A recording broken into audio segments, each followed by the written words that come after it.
Welcome, everyone. My name is Ryan Chilcote, and I'm a longtime Russia watcher.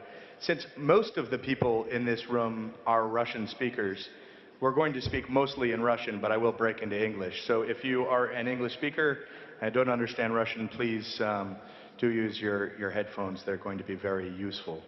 Меня зовут Райан Чилкот, я 28 лет. My name is Ryan Chilkov. I've been monitoring what is happening in Russia for 28 years, and it gives me a huge honor that the Central Bank of Russia has invited me to this session to work as a moderator at this panel discussion. In particular, we have gathered here at this panel discussion today so as to have a look at a huge issue, namely how economic trends, both global and domestic Russian trends, can influence the development of the financial sector. Certainly, we're also going to talk about the reverse, how the financial sector can affect the economy of Russia. We have touched upon that already, but there is still room for discussion. Our today's discussion is unique in that this is not just a financial congress. It has also brought together what is called the real business. I'd like to introduce to you the participants of our panel discussion, starting with Alexander Dukov, who's the chairman of the management board and chief executive of Gazprom Neft, Dmitry Konov, chairman of the management board of Sibor Holding, Mr. Zadornov, president, chairman of the management board at Krytia Bank. To the right is governor of the Bank of Russia, Madam Nabiullina. Thank you for the invitation once again. Mr. Kostin, I'm sorry. Yes, how could I forget? Chairman of the management board, VTB Bank. And last but not least, a renowned guest, Mark Uzun, executive director of the Reinventing Bretton Woods Committee. He's an economist. Let us begin with the main question of today. That is, what economic trends and how are going to affect the financial sector of Russia? Let us begin with the business. Dmitry, if you'll allow me, I'd like to ask you what novelties you see in your business.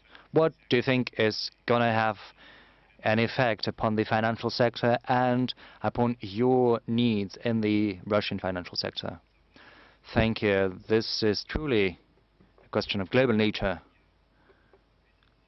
I'll try to give an answer by analyzing the industry I'm working in. I work in petrochemistry, and its unique property is building new materials, either those that replace traditional materials or materials which our industry produces, materials that never exist in nature with unique properties.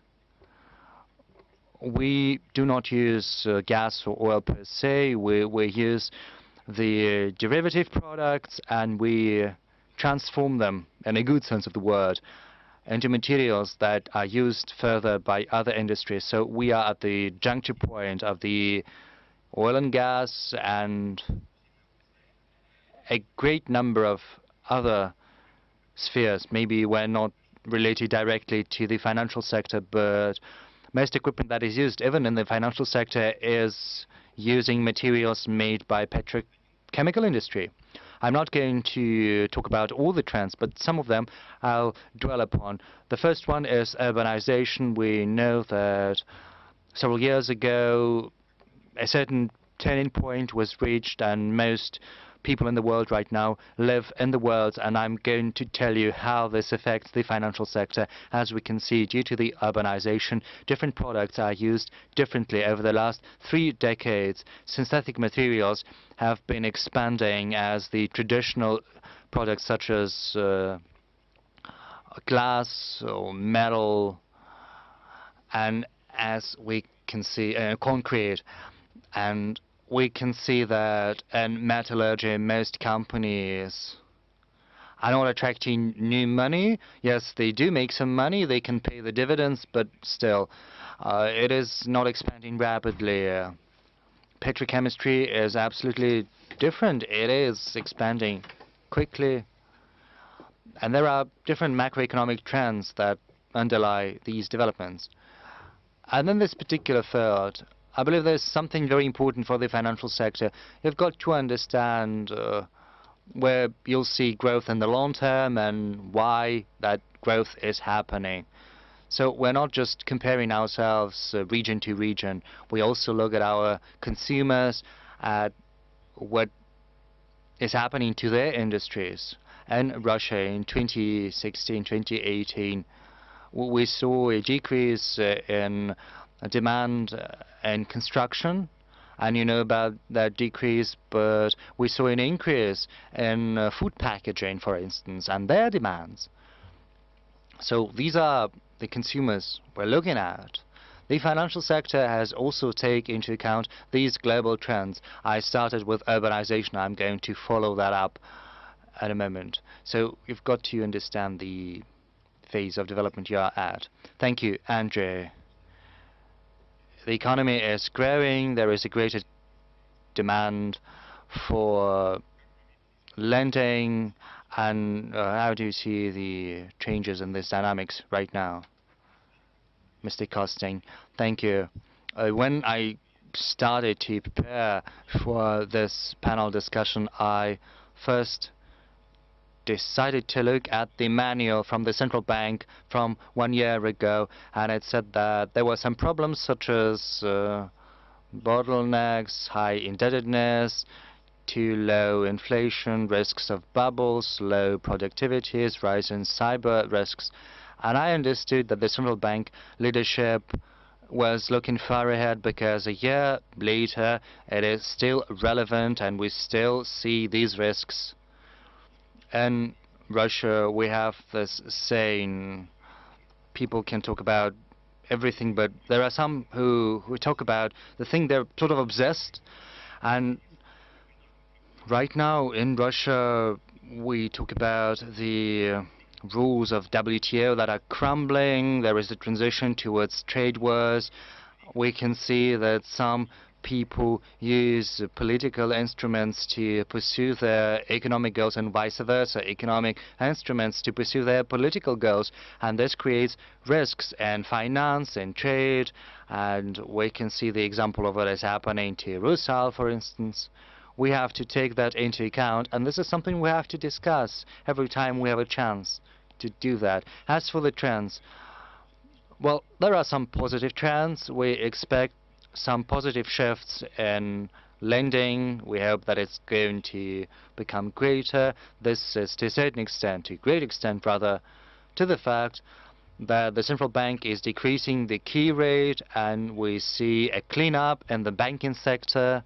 And as a whole, the economy looks quite stable and steady, even though the growth rate is not that big. The macroeconomic conditions are there, thanks to the policy pursued by the government, by the central bank, by low inflation rate, by good budget. So some good conditions have been created for lending. But this year, I believe, the driving force behind growth is still going to be consumer lending.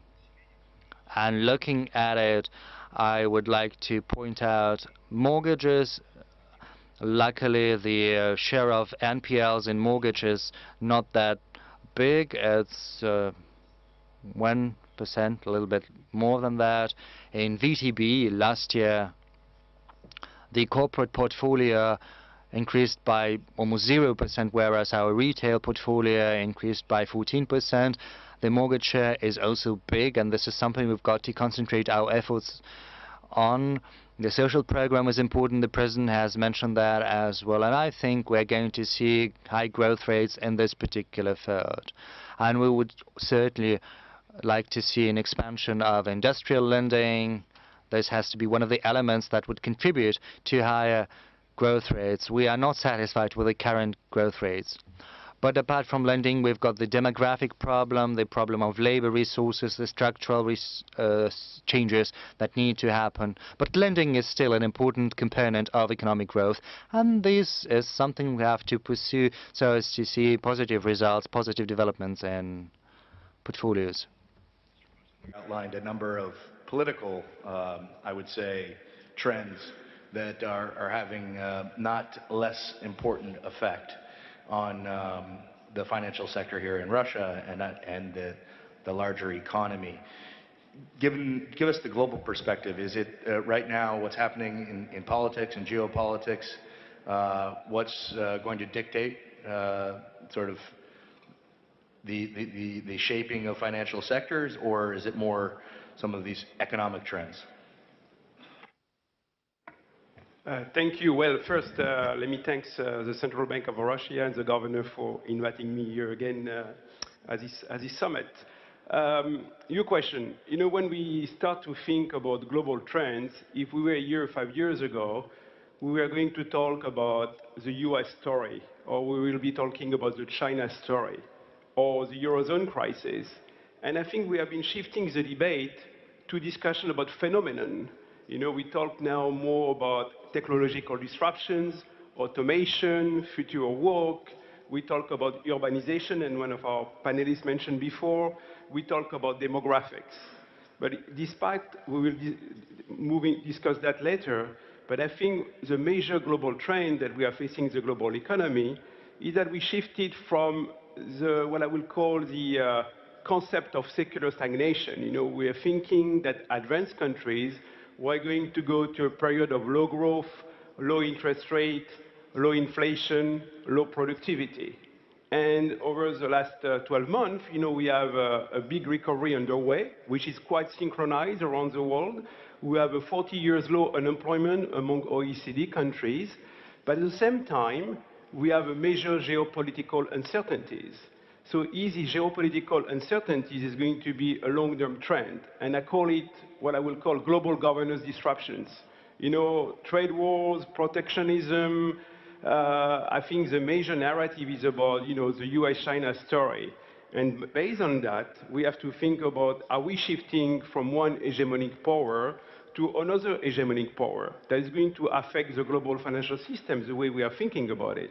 So, the China story about, being, the new driver of global growth, about the new growth model in China, China playing a more important role in global governance by creating new institutions, AIB, the National Development Bank, and also the new narrative of China by setting up this new Belt and Road Initiative that are also going to have major macroeconomic implications, for Central Asia, for Europe, but also for Africa.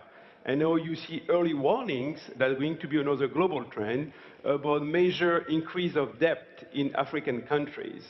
So yes, global trends are becoming new phenomenon. It's not about, I would say, US, Europe, China, but more phenomenon that's going to have major disruptions.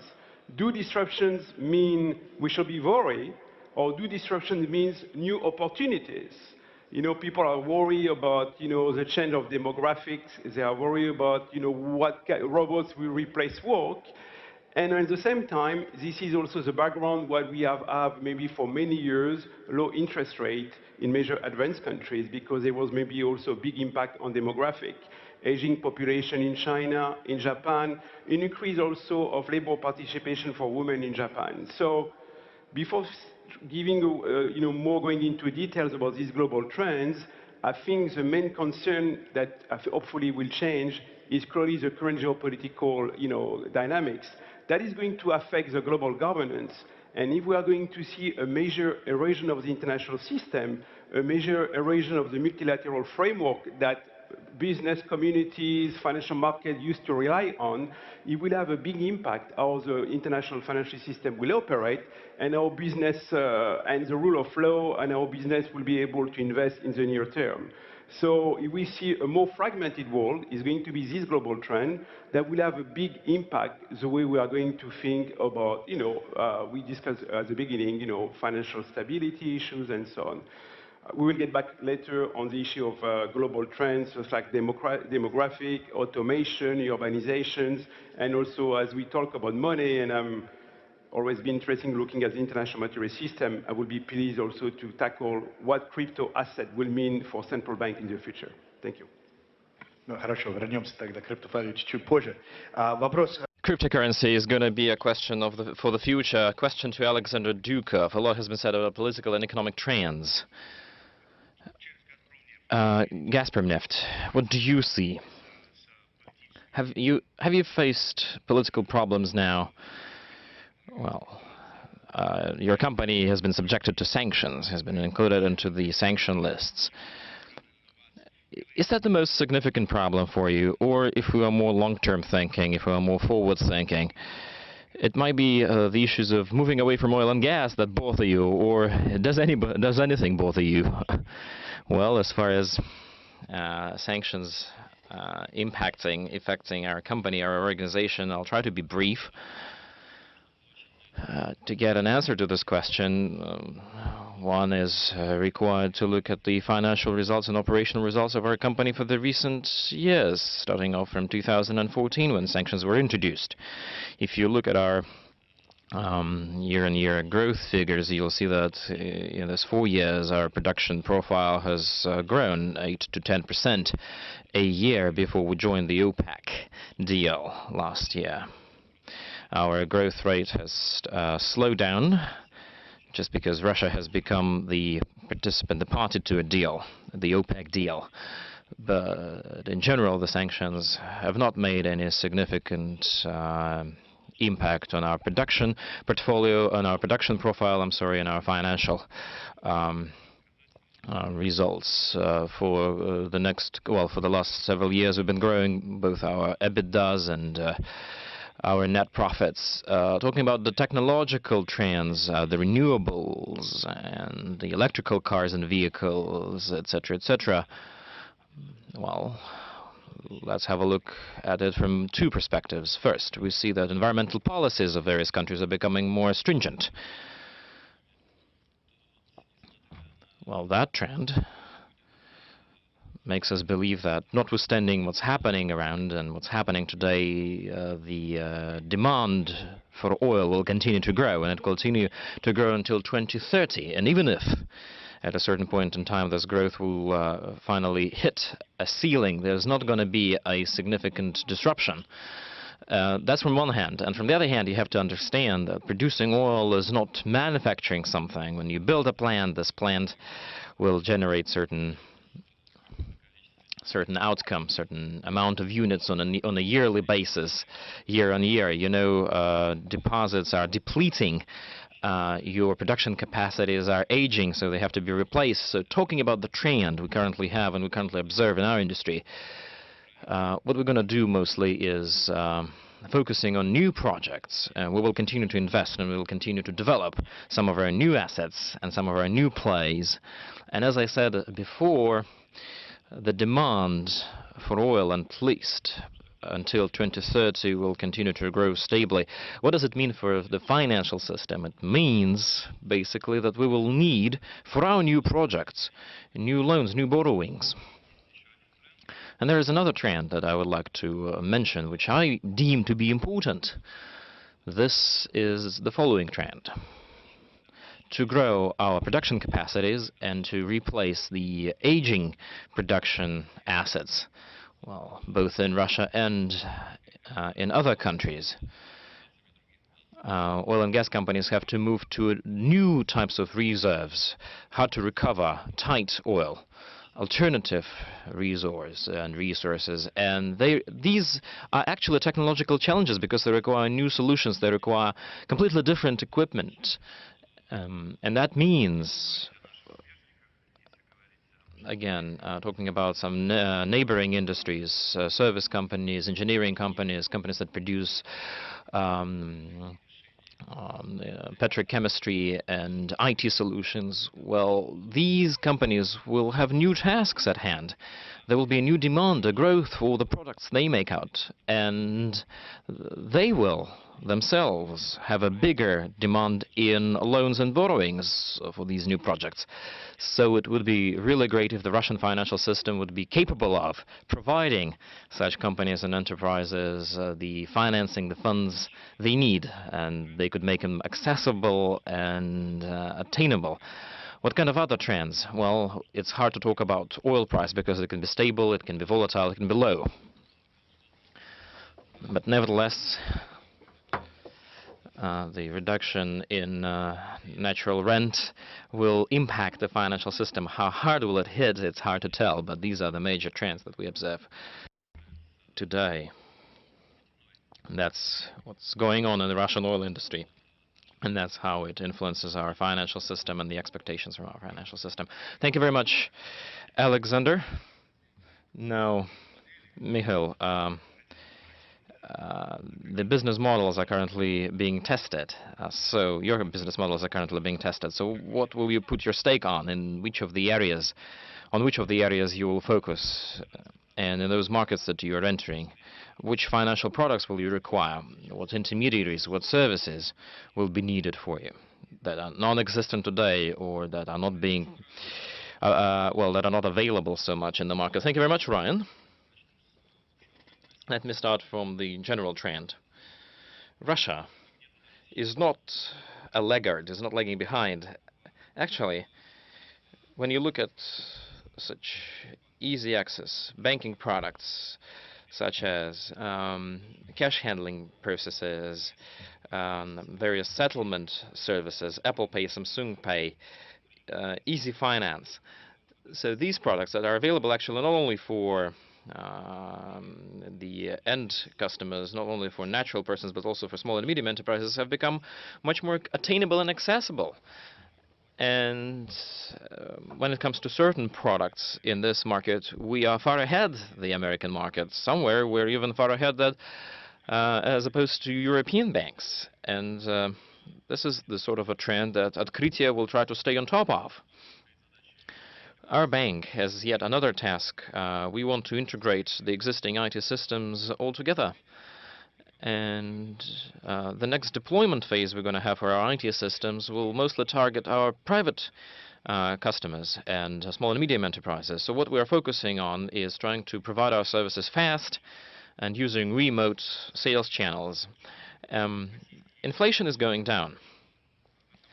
The average Russian customer is not quite used to it. When they see an interest rate for a deposit which is 5 to 6%, well, they believe it is unfair. They believe this particular interest rate for their deposits is yet unacceptable. Our bank, and again, we try to stay abreast. We want to be one of the leaders here, is trying to provide additional investment, new diverse investment products for our customers, including the simplest ones. And also, we want to be able to provide them via electronic, remote sales channels. In Russia still, we have about 600 or 800,000 registered accounts for individual traders at MySax. It means that the amount of users for investment products is not yet huge. And I hope that in the next 2 to 3 years, this situation will change rapidly and there will be more customers to private investment vehicles, top and medium class, that will be using investment products instead of banking deposits. Now, as far as different industry trends are concerned, I would play it more cautiously. I wouldn't now risk giving a judgment on our priorities, because soon we will announce the strategy. You can use this venue and to announce your strategy now. Why not? Or you believe 5 to 6% is not very attractive for the Russian? Well, in Russia, well, sorry, in England, everybody would, would think that it's up for grabs. In Russia, they believe it's not the interest rate you would use for savings, for your savings.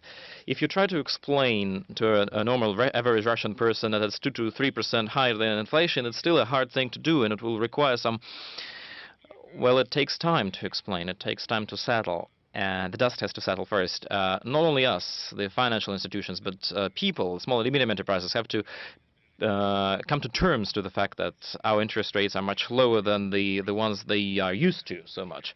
Elvira, can I ask you a question? When I just started, I thought that I should ask everyone to switch off their mobile phones. I thought about this, and I thought that if there's only one person in the room who actually has the right to still have her phone on and has the right to still answer the phone is you, because as you know, the President of Russia is doing his Q&A session now for the Russian public, so your telephone can be still on because we'll let him ring. And may I serve as the president right now, because while you don't receive a call, I can serve as a president. So imagine the president calls you and says, Elvira, what you've done with inflation is just amazing, is so great. I'm so hyped about it. Well, he often says that, of course. He praises it. Well, maybe he's using different words for it. And definitely the president is very happy about what you do. But as you know, he would probably have added the following. We might not have reached the level of success with our economy we wanted to. Why? That is the question. Because you said that the low inflation will stay. It is there to stay, and with the low inflation will bring us a great world. But growth is not far away from stagnation. Don't forget that I'm the president. It's like you answering to the president. You have to act like that. First, low inflation is good for the economy. This is the prerequisite for the economy to grow sustainable. I like the word sustainable. But for the economy to grow faster, with a faster rate that we have right now, with a greater rate that we have right now, well, the low inflation is not enough. And it was always our main position. We can ensure low inflation, macroeconomic stability. We can do that. But what is still needed, and I reiterated, are structural changes to be able to grow faster than the inflation rate. But even though we managed to achieve low inflation, we haven't yet achieved other objectives. Some people do not yet believe that the inflation is low. They behave as if the inflation is still high. You said about 5 to 6% interest rate for deposits. You said that for savings and savings-wise, people are not really interested in it, and that's why they're not bringing their money and giving them to the banks. Why? Because people believe still that inflation is actually more and that it will be more. So they believe that 5 to 6% is a negative rate, is not a positive rate. So we still have to do a lot for the inflation expectations to go down and to produce positive effect for the economy. What else has to be done? What still is yet to be done in the financial sector, having this low inflation as a backdrop, and what still serves as a problem for us? I hope it's not a trend yet, but the current state of our financial sector we have today does not allow this financial sector to play a more productive role in increasing and in facilitating our industrial growth. Many of our sectors are underdeveloped, are not yet at the level of maturity, except the banking sector. Here in this forum we'll be presenting the results of an independent research on how various financial sectors and financial vehicles are developed and what kind of level of maturity they have. The scientists present their opinions. So they believe that our corporate lending is well in line, but there's a big gap as far as independent pension funds are concerned, bonds, shares. These are also other sectors that support a country's economic growth. So we hope that these sectors, these areas will continue to grow. And for them to grow, we need low inflation. For pension funds, for insurance to grow, for the long money to be there, to be in the picture, we need low inflation. Please wait. Please, please, please have patience. Because right now, we've been having this low inflation for just about a year, and this is not a lot. It's very little because we have to keep it, we have to sustain it, and this is going to be the foundation on which we will on which we will base our future development. Okay, I'm the president. Again, I want a 4% growth for the economy. Can you do me a 4% growth? jointly with the government, of course, and jointly with the financial system. It's like you pushing up the burden. No, I'm not doing this. We will still be responsible for our part, but the monetary policy, the fiscal policy, cannot do everything by its own, by itself. We can do just part of the job, and not only the government can help here, financial industry might contribute. When we say that our growth models have been exhausted, that the previous model can give us 2 and 1.5%, we need 4%. 4% means we need to have new sectors, new industries, new projects. And our financial system, our financial institutes must learn to see those new areas of growth. I fully subscribe to what Andrei has said, who says that our consumer sector is growing. We see some potential in mortgage lending. This is a very good potential. Consumer lending is springing back to life, but we, being a regulator, and that's what we say here, can only act to certain limits. If we see bubbles popping up, what we're going to do is we're going to limit this too fast development of consumer lending. Remember, 2012, 2013, we don't want any more bubbles. And we also have to be cautious about corporate lending. So what's in this corporate lending? Our banks know how to work with the existing customers of theirs in traditional sectors that used to be growth areas, energy sectors, and such. But being able to work with, being able to analyze and identify the areas of additional structural growth, knowing which industry is going to grow in the future, what sectors are going to grow in the future, requires additional new competences from our banks. And our banks have to be ready for that. They have to brace themselves for that. Alexander, I wanted to ask you about the interest rate. We can debate the interest rate for a long time. But do you think the central bank has already done a lot trying to bring the interest rate down to stimulate the economy? Will you tell me that the interest rate is too low? Nobody will believe this. You know that there is always a room for improvement. There is always an opportunity for growth. There must be certain inflation, of course. And talking about the interest rates must be higher than the inflation for sure. But with the level of inflation that you managed to achieve, what we're expecting is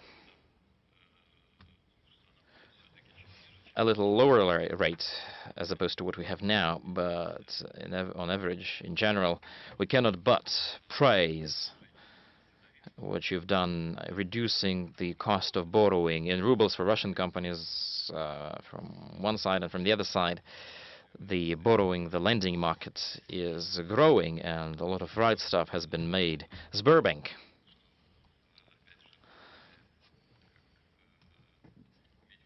Again, makes it easier to get the borrowing, and makes it easier to get the borrowing with an acceptable rate.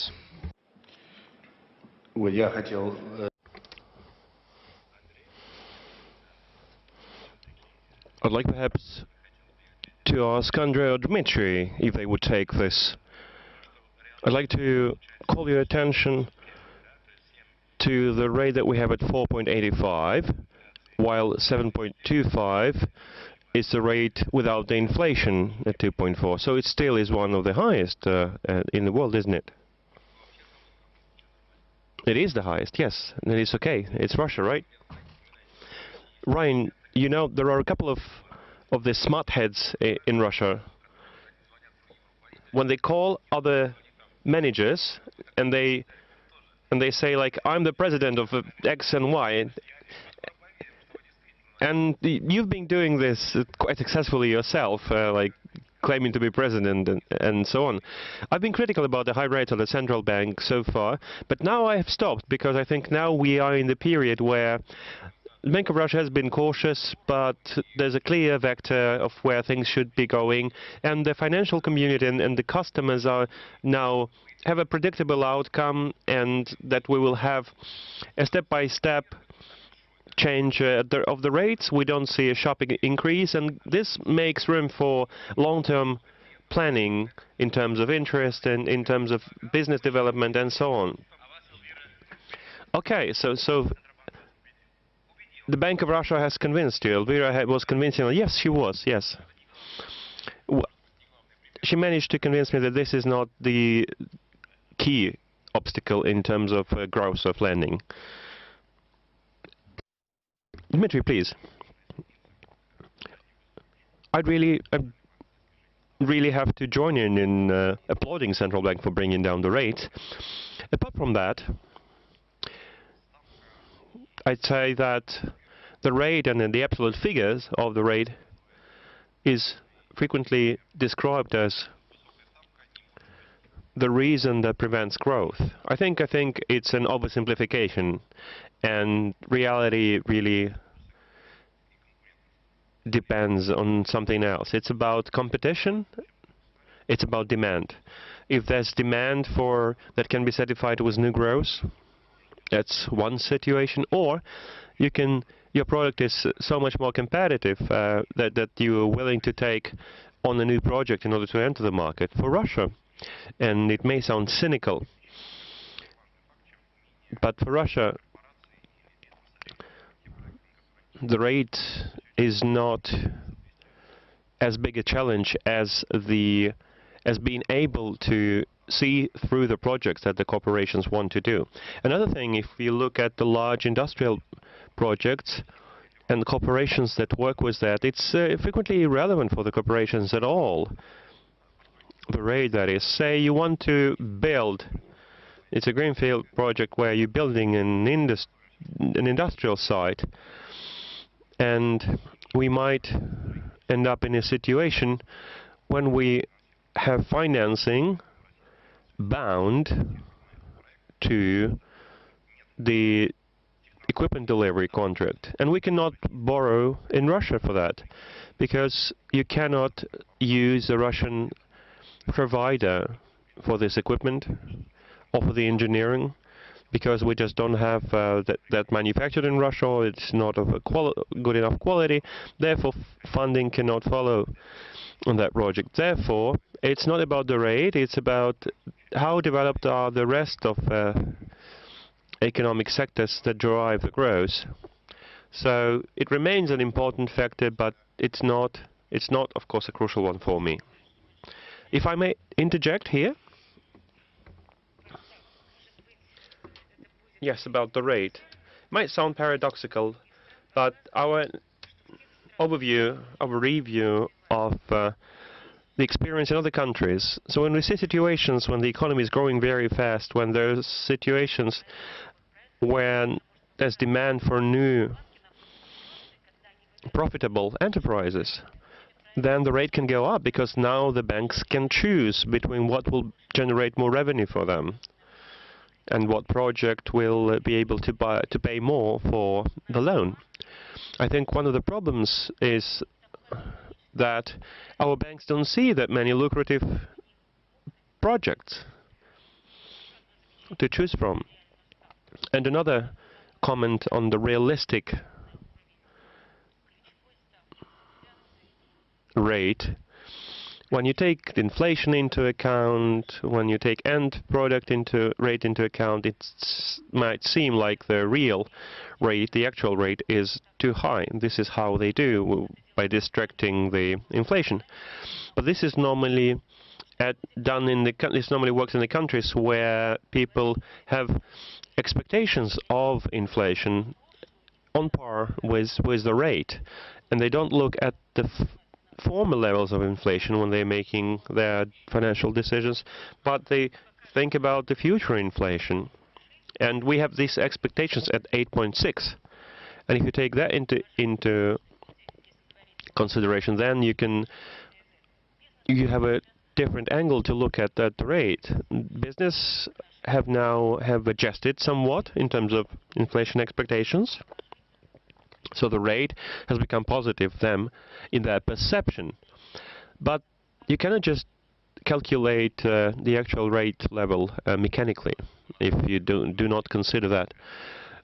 Since we're having this discussion already, I'd like to contribute as well.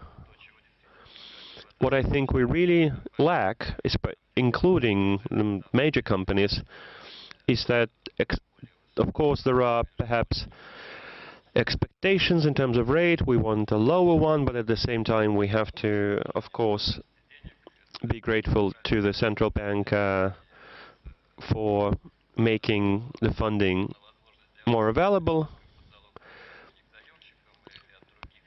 There are new investment tools for the banks available. Inflation has been targeted and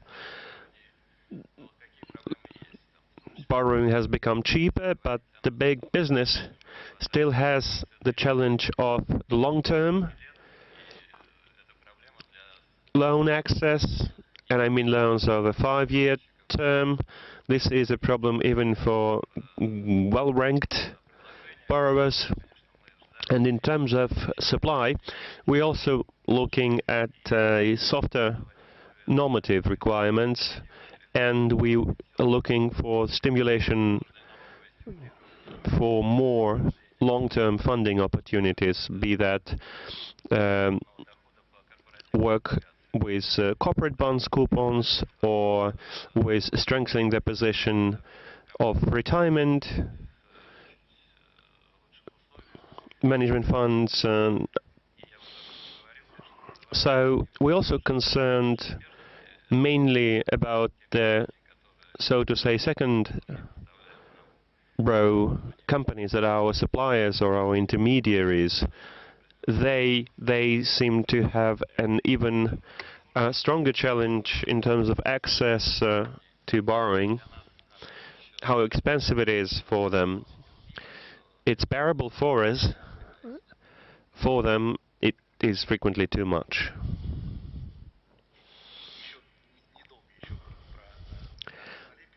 We'll spend a couple more moments about the monetary policies and then move on. Today we already discussed it twice, in fact, that sometimes central banks have to raise the rate, and you said it in the morning and you said this right now, and it was only yesterday that India have done so, together with Indonesia, Pakistan and Mexico. So these are emerging markets, and they've all, in the past 2 weeks, have increased the rate. What do you know that you didn't increase it compared to them? I think this brings us back to our main discussion topic, how economic trends can change the financial sector. If you talk about the external trends, then we see the financial policy in the United States is now being normalized. Therefore, the funds move back to the States from the developing markets, and this creates pressures in terms of currency markets, and that's why many countries respond with a rate increase. Despite what we've been doing, we still remain strict with our policy, and we still have a small gap that allows us to not increase the rate as of now. We may proceed not as fast with the rate decrease, but we don't see the need to push for an increase right now.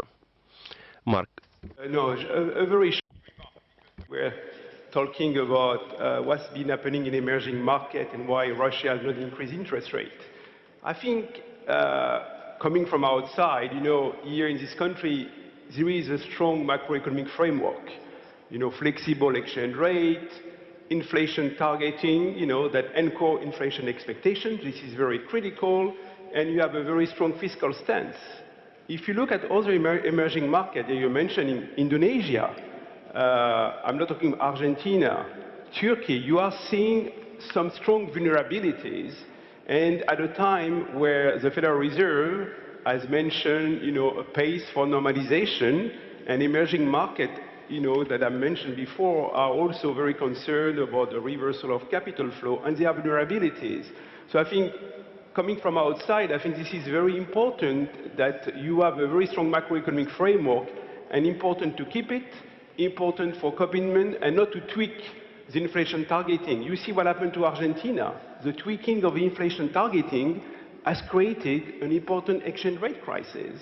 So keep the framework. This is very important because you can create a virtuous circle. And this is important because you see, we know what happened in emerging markets over the last 2 decades. Crises become more frequent, vulnerabilities, reversal of capital flow. So from outside, macroeconomic framework that should be anchored, and I think here you have a virtuous circle, and what you need is clearly, as you mentioned, the government mentioned, is structural reform and diversification of the economy. Мы не уйдем отсюда, пока я не сказал слово. We're not going to leave before we mention inflation anchoring. It took a long time to learn this word in Russian. So yes, in the recent couple of months we see inflation expectation on the rise. Is that worrying for you? Yes, it is. Because they go down and then go back up. It means that they have not been anchored. If you look at the developed markets, the United States or European Union, when inflation was very low, but the expectations were set at 2%, as the central banks there wanted them to be. We have very volatile expectations, and one-off factor can really drive them. For instance, the last splash was to do the last rise was to do with a sharp increase in petrol prices in Russia. This has been worrying for us, but at the same time we see it very clearly that it takes time for the expectations to become set. This is a normal process that just takes time, and many countries that were targeting inflation in the past have been through the same. It can take 15 to 20 years. They've reached this fixed expectation rather 15 to 20 years ago, and once we're through this period we will get this. Of course, we will get the longer horizon for financial planning. We will have better loans, more accessible. Now, okay, let's move on to the next target. As far as I understand it, of the Bank of Russia, is to de-dollarize the Russian economy. Can you elaborate a little bit? Well, it's very simple. We want both parts of the balance sheet in our banks to have less US dollars.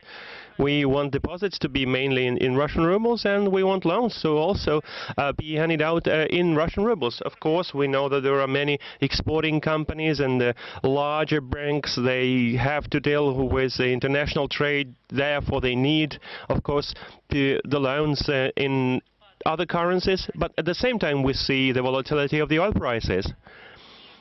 They go up and then they go down. Then there are other challenges in terms of and risks in terms of using currency other than your own. Sanctions, as my colleague has already mentioned here, lack of access to financial markets, to transaction infrastructure. This is a risk, and we will move on with this policy. There are frames for that. There are tasks for that. We will move on. I think what we should actually target is a de-dollarization of the world economy, because everyone's tired of that.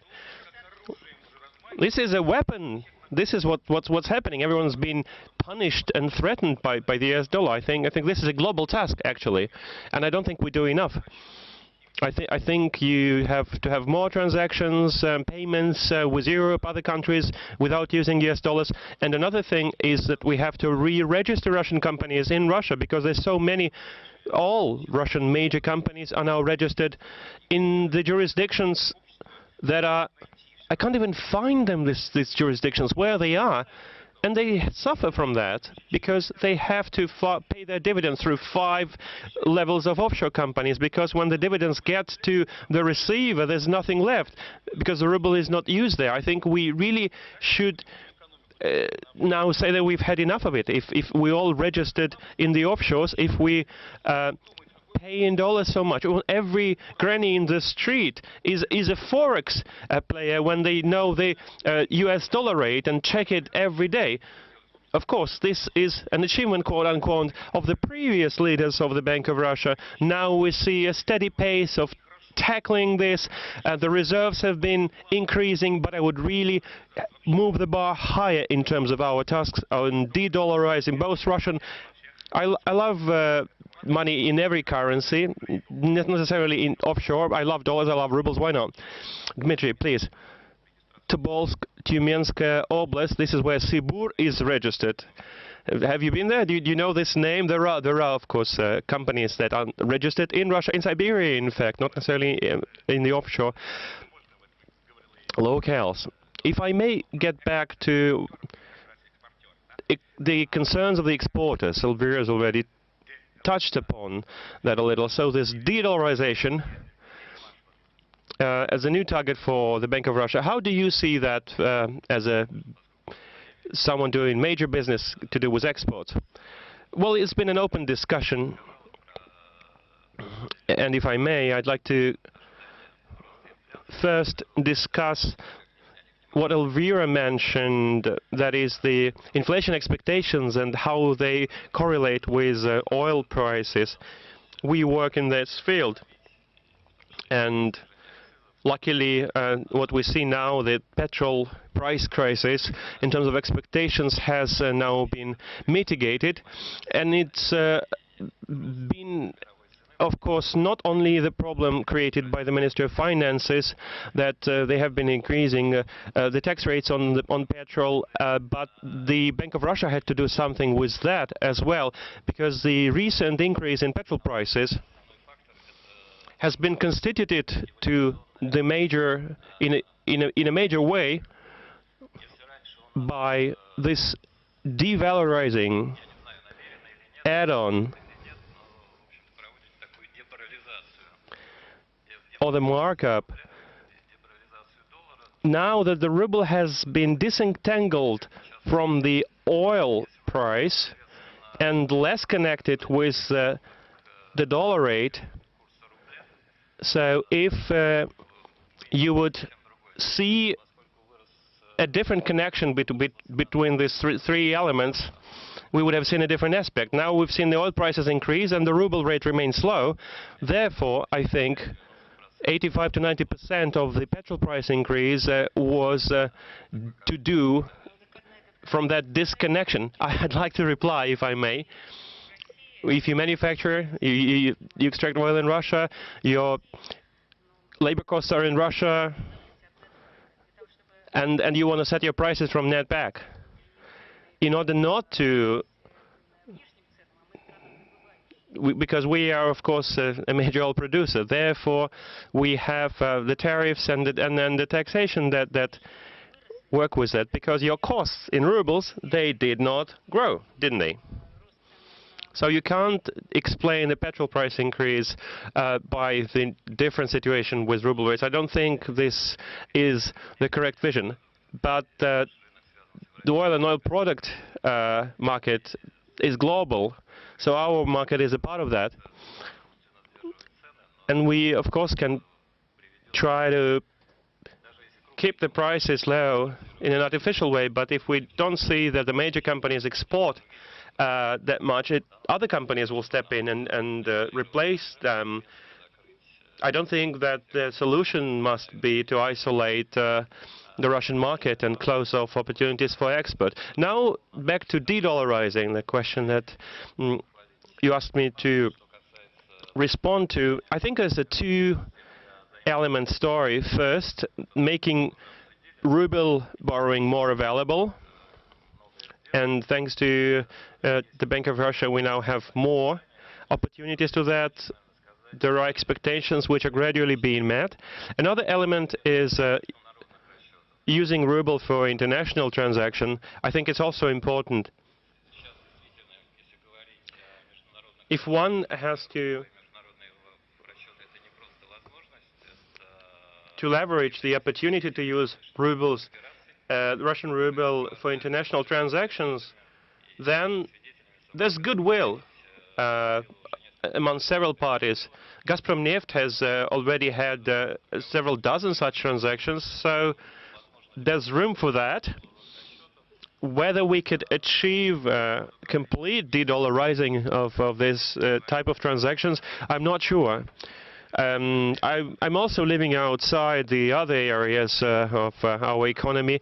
In oil and gas industry, I think oil supplies we cannot really entirely de-dollarize, because for our partners, which are mainly companies that work in the Western market, this will not generate any benefits for them, will only generate costs. Но в принципе вот сама But in principle, the very possibility is great.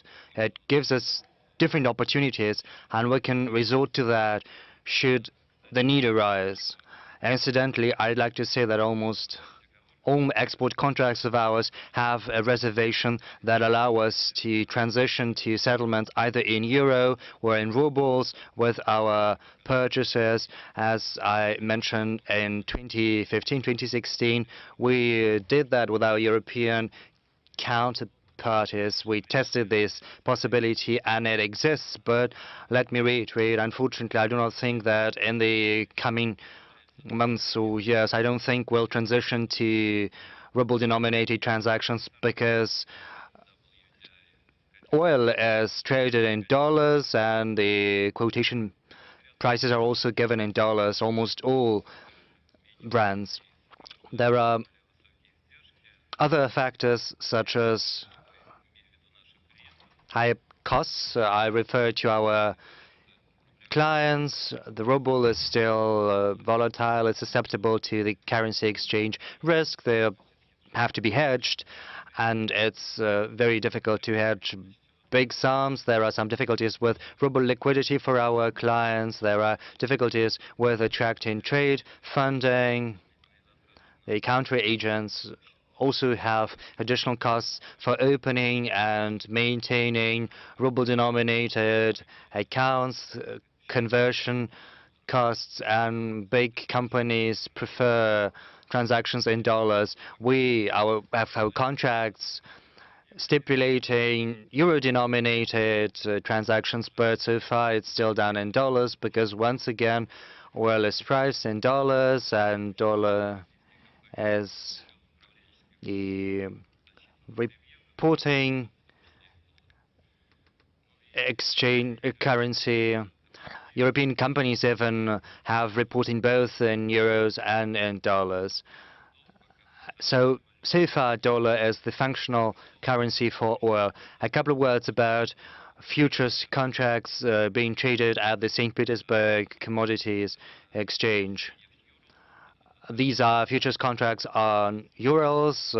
The trade started back in 2014. It was an attempt at creating a brand of our own. This initiative can be a first step towards ruble-denominated pricing for oils. But so far, contracts are quoted in dollars, and transactions are settled in rubles, and it's still a long way.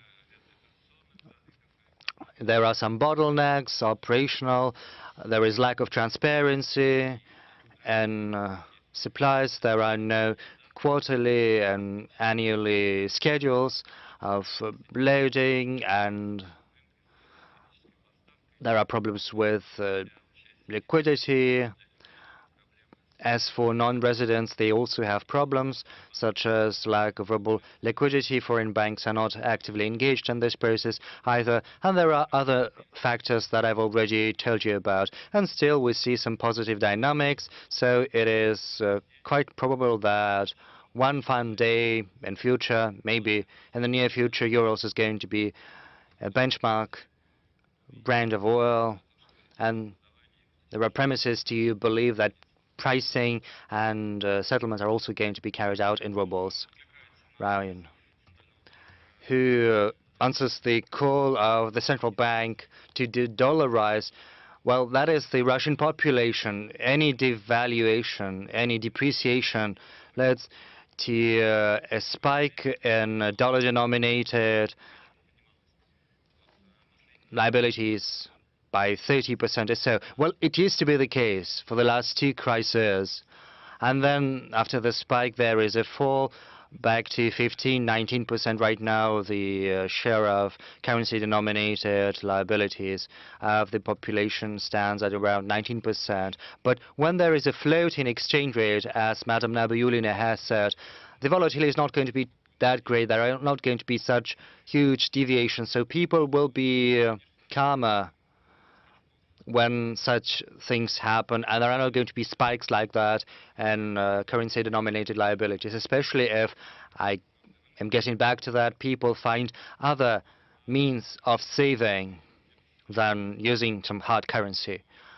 Globally, it was said that yuan might become another world currency, but according to the latest data from international institutions, dollar still accounts for 60% of settlements. It was 15 years ago like that, and last year it was also 15%, whereas renminbi accounts just for 1.5% of world financial settlements. That is the practice, which is a criterion for verifying the truth. So not just among the oil companies, among others, dollar still is the main currency in which transactions are settled. When Americans are trying to revisit the rules of the game, they're not going to undermine the trust for the international institutions. As long as Americans don't do that, as long as they don't erode the trust, they will not push others to search for other institutions. And China accounts for 13% of the world GDP, whereas yuan holds just a 1.5% share. Now, moving on to the Russian economy, and that is the last thing I like to say. We are mostly a country that exports and imports. Export and import account for up to 40% of our GDP. So in all senses, we're a country hugely dependent upon the world economy. So now that our currency exchange regulation has been liberalized, there are no restrictions on capital flows, and it is very difficult for us, and I agree with Alexander, absolutely. It is very hard for us to set up restrictions that would spur anyone, apart from economically minded, to do something that they're not interested in terms of costs. So banks are simply going to help to hedge the risks. They'll give currency-denominated financial instruments, and they will do something that, by and by, will decrease the costs, and that is the goal we see before us. We're talking about long-term trend, and at the end about the prospect of the international monetary system. If in the next 2 decades, we are going to live still with one main reserve currency, the dollar. I think two quick comments. One, we mentioned before, Argentina is facing a financial crisis. There is a lot of discussions about IMF to the rescue. But you are going to see to the rescue China. And China is negotiating at this moment, a swap line with Argentina, which I think is an interesting sign and commitment about China playing a more important role in international financial affairs. 20 years ago, when you have the Mexican crisis, it was really the IMF and the US Treasury. So I think that's a new phenomenon. Is the dollar will still be the predominant reserve currency? It will, but I think the fact that the US is becoming less predictable, that the US is using the reserve currency as a coercion versus as being an anchor for stability, is going to raise a lot of questions for other countries. In the next 5 years, maybe the Eurozone will be expanding. You will have other countries who will expand. Bulgaria might join, and other countries. So I think if the US will continue to use the US as a new coercion tool, that will raise much more questions at the global level if we still want to keep one currency. China, for many years, has been talking about internationalized renminbi. Is there a long way to go? But I think with the Belt and Road Initiative and the major macroeconomic implication, the RMB will be using much more broadly in Central Asia. There will be swap line agreement with other countries. It's already happening. So I think long-term trend, dollar will still be a reserve currency, but that role will be shared. And last but not least, on de-dollarization, Governor, I think it will be very interesting to look at experiences in a couple of countries in Latin America, Peru, Colombia, and also Israel, who can maybe provide you some interesting input how they have de-dollarized their economies. Thank you. Андрей, я знаю, у вас есть что сказать. Andre, I know you have a lot to say about that. After you respond to that, I would like to ask you something else. The state participation in the economy, yes, certainly. Well, our American counterpart is better disposed to ruble than our own companies and exporters. If we believe that dollar is going to be ever present and we're going to be just nothingness, well, then it's going to be bad for us. We have to set goals and we have to accomplish them. Yes, quotations can be in dollars, but settlements can be carried out in rubles. Now, as for the government participation, are you talking about the financial sector or generally? Well, there are two questions. First, about the decrease of the share in the state. Well, I've been covering the Russian economy for 15 years, and for 15 years I've heard that the share of government participation, and in particular in the banking sector and the economy, is going to decrease. But so far this has not happened. Well, ideologically, I think the government does not pursue the goal of nationalizing the economy. But there are some things that push us to that. First, there was the crisis when the government had to come to rescue, to lend a helping hand, and what you can see right now is also something the central bank had to do. Yes, I do criticize them for becoming the direct shareholder, but they did not have any other way. They had to stabilize the banking sector. They had to come to rescue. But that was just a temporary measure. Madam Nabiullina has mentioned that. And a temporary measure is far more justified.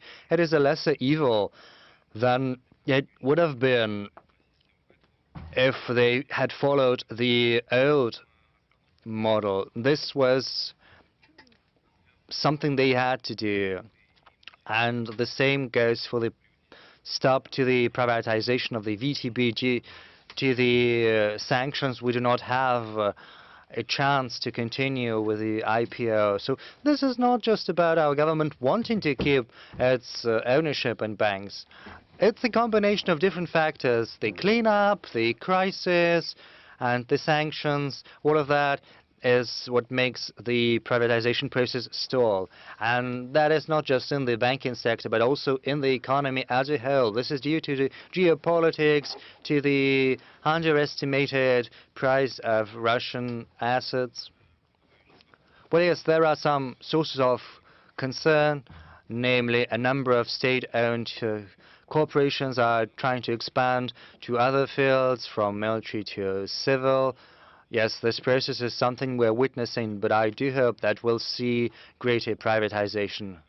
Even though I don't think that private sector is necessarily better than the government sector, I did see some terrible private companies from which money was funneled by the proprietors, and I saw very well-run state-owned companies. What we need is competition. If we see greater competition for banks, for companies, then it will not matter to us whether the government share is 30 or 40%.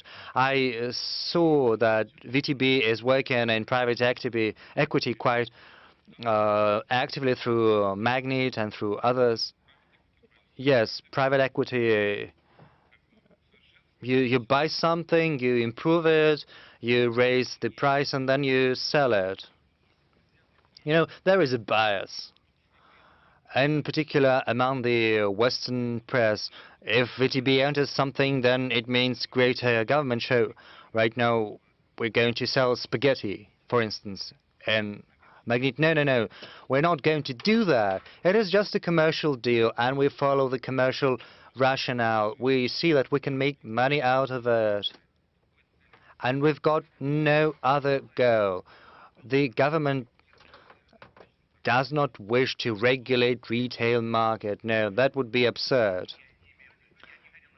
Well, no. I was not that cynical. I meant that you've got clients working in this sphere, and they think, well, Andre, you are in this sector too, playing there. You're going to be our bankers too. Well, we had 60% at Pulkovo. Right now, our share is 25%.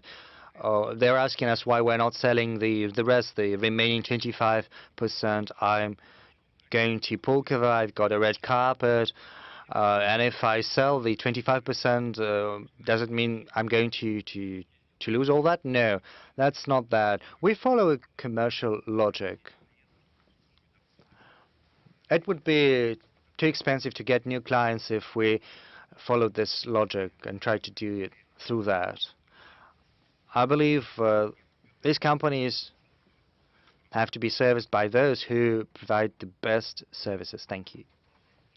Yes, I'd like to make a couple of comments because I hear this question, the role of the government and the banking sector. I concur with Mr. Kosing. We do not have a deliberate government policy to raise the government share either in banking sector or in other sectors, but there are some circumstances that prevent us from decreasing the government share that we've seen historically emerge in the banking sector. The recovery, the cleanup is a temporary measure, but we do see the interest and the concern in society about the share of the government in this sector, and that is why we monitor closely two things. Why are people mostly fearful of such a great government share? They are fearful of unjust competition, and secondly, there is concern that through this ownership, the government will compel banks to fund inefficient but politically important projects, thereby to the detriment of government banks. And there were banking crises in the past due to this reason. Well, with regard to the second trend, we do not witness it right now. Yes, we see some inefficient projects, that's true, unsuccessful projects, but not because they were imposed by the government. We've got our own institutions such as development mechanisms and other instruments helping us to achieve these projects. So the risks for the banking sector are almost negligible. As for the first thing, there are banks competing, there are big companies, and they can choose financial services in different financial institutions. What we're trying to do is to make an even ground in terms of oversight and regulation. We'd like to ensure equal access to government resources, and that is something we've got to keep an eye on in this situation. Dmitry, that's what I wanted to ask. Does the competition between the banks becomes weaker because the state share in the sector, the state stake in the sector is becoming bigger? Let me break this question into two parts. One is the larger one, the one is the smaller one. When we've got large projects with lots of turnover, well, we see that the conditions are becoming better when the state comes in. But there's another thing which we see with our customers. Imagine we have Cibor. Cibor plays a significant role in various areas where we work, and we've got 1.5 thousand customers that do something different. They are squeezed between us and suppliers and concentrated industries on the demand side. The entry ticket to our industry is not that big, so you don't really have to have that much money to build the capacities you need, and that's why we've got lots of players in this market today. But the problems historically have not been about, well, separating banks into state-owned and not state-owned. You see there's the difference between effective and ineffective owners. And what we see on some of the balance sheets on the banks are non-performing loans that have been given to, players' frozen assets. And who would support those assets? The region itself, the banks that wanted their business to grow and continue, those companies that used those meager resources they had with the money they still had, and then everybody would go down together. Because when companies started operating in this market, they forgot about the need for operating capital.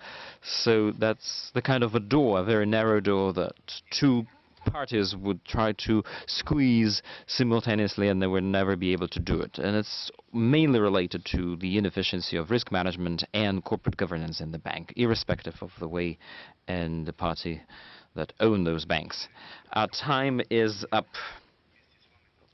Together with you, let me thank our speakers today, and thanks a lot for the discussions. See you.